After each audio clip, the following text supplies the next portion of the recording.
এবার রাজ্যের শিক্ষা দপ্তরের সদর কার্যালয়ে হানা দিল সিবিআই। বিকাশ ভবনে রাজ্যের শিক্ষামন্ত্রী ব্রাত্য বসুর ঘরও রয়েছে।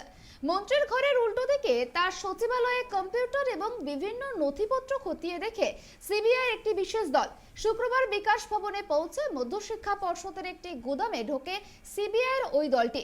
এরপর গুদামটিকে সিল করে দিয়ে চলে যান সিবিআই আধিকারিকরা।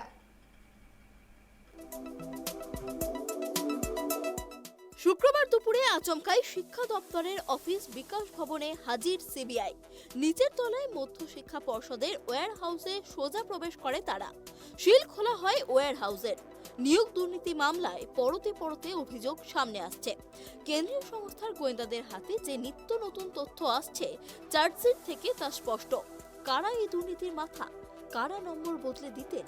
কাদের কথায় নিয়োগ হতো? এসব প্রশ্নের উত্তর খুঁজতে মরিয়া সিবিআই। এরই মধ্যে সিবিআই এর টিম বিকাশ ভবনে হানা দেওয়ায় বাড়ছে জল্পনা। জানা গিয়েছে আগে থেকে সিল করা ছিল ওই ওয়্যার হাউস।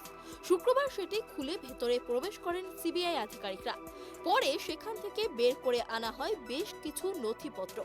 শুক্রবার সিবিআই এর 3 থেকে 4 জনের একটি টিম বিকাশ ভবনে পৌঁছয়। পর্ষদের ওয়্যার হাউস খুলে নথি নিয়ে তারা পুনরায় সিল করে দেয় সেটি।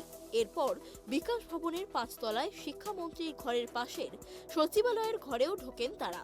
সিবিআই সূত্রে খবর, সেখানে সব কম্পিউটার রয়েছে, সেগুলি খতিয়ে দেখেন আধিকারিকরা। সূত্রের খবর, 3 জন অপারেটরকে বেশ কিছুক্ষণ জিজ্ঞাসাবাদও করা হয়। নতুন কোনো তথ্যের খোঁজে সিবিআই বিকাশ ভবনে গিয়েছিল বলে সূত্রের খবর। যদিও শিক্ষামন্ত্রী ব্রাত্য বসু জানিয়েছেন, তিনি থাকাকালীন কেউ যায়নি বিকাশ ভবনে, তার সঙ্গে কোনো আধিকারিকের দেখাও হয়নি।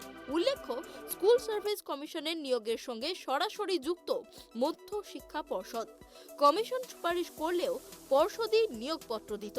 তাই নিয়োগ সংক্রান্ত নথি বের করতেই শিক্ষা দপ্তরের অফিসে সিবিআই হানা দিয়েছিল কিনা সেই প্রশ্নই উঠছে। গত কয়েকদিন স্কুল সার্ভিস কমিশনের ওয়েবসাইটে একাধিক ওএমআর সিট প্রকাশ করা হয়েছে। বেশ কয়েকটি উত্তরপত্রে দেখা যাচ্ছে কার্যত সাদা খাতা জমা দেওয়া হয়েছিল। হাইকোর্টের নির্দেশে অনেকের চাকরিও বাতিল হয়েছে। Bureau report, tribe TV.